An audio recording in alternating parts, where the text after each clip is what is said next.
What if I told you there's a wild counter-gambit that lets you sacrifice your queen by move 4 and still win? This is not your average opening. This is chaos for your opponent and domination for you. Let's break it down. White starts with the usual London setup, pushing the pawn to d4 and bringing out their bishop early to f4. This is classic, safe, solid, and honestly, kind of predictable. Black responds by developing the knight to f6 and then striking with c5, going for early pressure on the center instead of copying White's slow setup.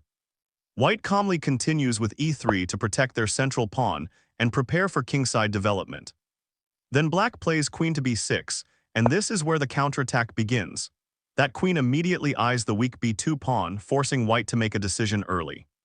White doesn't defend it directly but plays knight to c3, trying to develop naturally. But Black doesn't care, the queen just grabs the pawn on b2, going deep into enemy territory.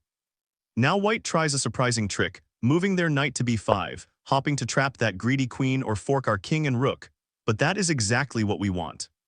Black stays aggressive by capturing in the center with their c-pawn. That d4 pawn is gone now, and the center is opening fast.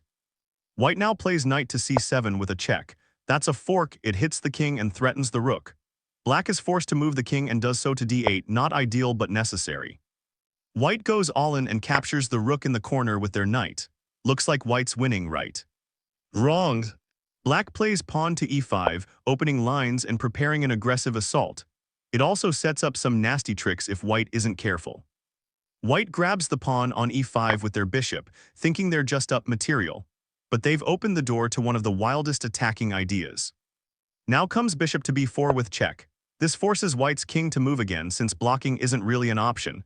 White tucks their king on e2, awkwardly placed. Black follows up with a sneaky pawn push, d3. This looks like just development, but it also sets up a deadly idea involving discovery and central control. White takes the bait and captures that pawn with the queen, not seeing what's coming. Black now snaps the queen to e5, trading off White's most active piece and keeping the initiative. White brings out their rook to the center.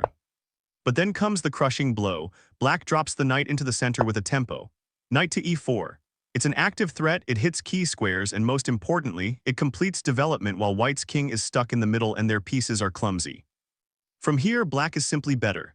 You're up development, your pieces are flying, and White has no coordination. All that for sacrificing a pawn and daring to grab early.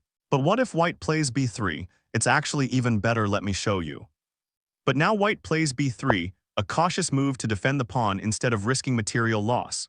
Many players below 1800 do this, thinking they've solved the opening pressure. Black now continues with pawn takes pawn on d4, opening up the center. White recaptures with their e-pawn, keeping symmetry and central presence. Now Black plays pawn to d6, calmly reinforcing their control and preparing to develop. White plays knight to f3.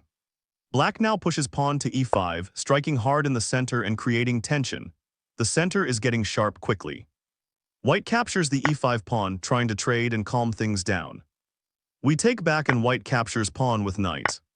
Black responds by developing their dark-squared bishop to c5, eyeing down the long diagonal and pressuring key central squares. White retreats the knight to d3, trying to hold their position and force trades. Black now castles, their king is safe and development is almost complete. White takes the bishop on c5 with their knight, and Black recaptures with the queen, putting it on a powerful central square. White now develops their bishop to e2, preparing to castle themselves. Black brings the knight to c6, targeting the center and covering both wings. White castles, their king is finally safe, but their development is behind. Black places the rook onto the d-file, a perfect open lane for central pressure. White plays knight to d2, trying to reorganize and protect their weak points. Black jumps their knight into d5, a strong, aggressive square that threatens both the center and queenside. White responds with bishop to g3, defending but giving more space. Then Black makes a strong move, knight to c3, forking pressure on White's queenside and central squares. White brings the queen to e1, trying to defend and stay alive. But then Black calmly brings the rook to e8. Now every single Black piece is active, while White is passive and on the back foot. This setup leaves Black with full control, open files, strong diagonals, and more activity, all without any material sacrifice. If White isn't precise, they'll be crushed in the middle game. Even when your opponent plays safe and avoids early traps, this line gives you all the initiative. It's aggressive, simple, and shuts down the London system before it even gets going.